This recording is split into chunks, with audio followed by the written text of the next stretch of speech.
काफ़ी लोगों के दिल और दिमाग में एक क्वेश्चन है कि पेटीएम को कब खरीदना है। 70-80% टूट चुका है। मेरा ये आंसर है कि जब तक पेटीएम अपने कॉस्ट स्ट्रक्चर पे काम नहीं करता तब तक मैं इस कंपनी से थोड़ा सा डिस्टेंस मेंटेन करके रखूँगा।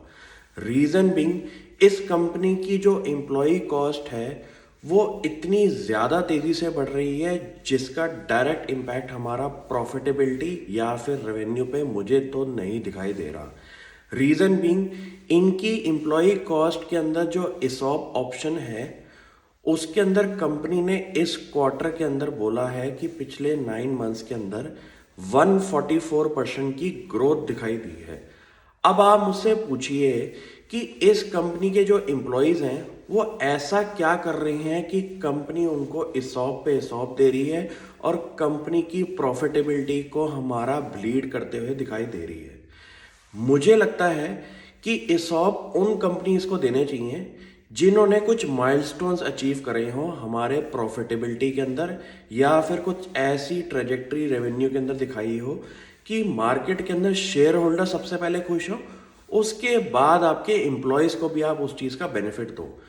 क्योंकि जिस स्पीड से ये इसॉप बांट रहे हैं उस मुझे एक चीज़ दिखाई दे रही है कि कंपनी की जो विजन है उसके अंदर ये पैसा बांट तो रहे हैं लेकिन इनका जस्टिफिकेशन जो है वो मुझे ठीक नहीं लग रही। रीज़न, क्योंकि अगर आप इतने ज़्यादा कॉस्ट स्ट्रक्चर पे काम करेंगे और आपका रेवेन्यू ग्रोथ उतना नहीं हो रहा तो आप हमेशा अपना कैश बर्न ही मार्केट में प्रूव करते रहेंगे। और कंपनी ने ये बोल दिया कि हम एबिटा पॉजिटिव हो गए बिफोर इसॉप्स, तो मुझे ये भी बात नहीं समझ में आई कि कंपनी कहना क्या चाहती है कि वो प्रॉफिटेबिलिटी पे तो है लेकिन इसॉप से पहले है। तो आप ये बताइए कि ये जो आप कॉस्ट स्ट्रक्चर पे आप काम कर रहे हैं उस पे आप कब जाके अपने शेयर होल्डर्स के लिए भी कुछ बेनिफिट्स अनाउंस करेंगे।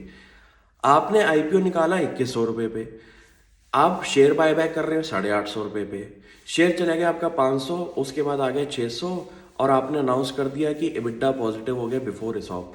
मुझे इस कंपनी का कुछ समझ नहीं आ रहा कि ये किस कॉस्ट पे काम कर रहे हैं।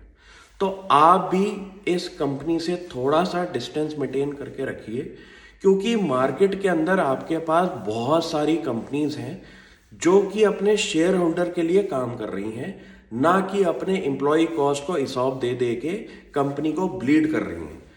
इस टाइम कंपनी के पास 8900 करोड़ के आसपास का कैश पड़ा हुआ है, लेकिन उस कैश को कंपनी अगर सही तरीके से यूज़ करे तो शायद ये एक इंडिया की फिनटेक स्टोरी के अंदर एक रेवोल्यूशन लेके आ जाए। लेकिन जब तक कोई धंधे के अंदर इतनी ज़्यादा कॉस्ट स्ट्रक्चर होगा तो वो धंधे जो होते हैं उनको प्रॉफिटेबल बनाने के लिए बहुत दिक्कतें आती हैं बाद में, क्योंकि फिर आप बोलते हैं कि हमें ले ऑफ करने पड़ रहे हैं। लेकिन आप शुरू में ही इतनी हायरिंग अगर कर दें, इतने ज़्यादा कॉस्ट स्ट्रक्चर पे आप काम कर रहे होंगे तो आगे जाके तो आप ले ऑफ करेंगे। तो मुझे लगता है कि एक अच्छी कंपनी का जो सीएफओ होता है उस पे बहुत ज़्यादा कंपनी की नज़र होनी चाहिए कि वो जो बिजनेस धंधा बना रहे हैं उसकी जो कॉस्ट स्ट्रक्चर है वो भी ठीक ठाक होना चाहिए, सस्टेनेबल होना चाहिए।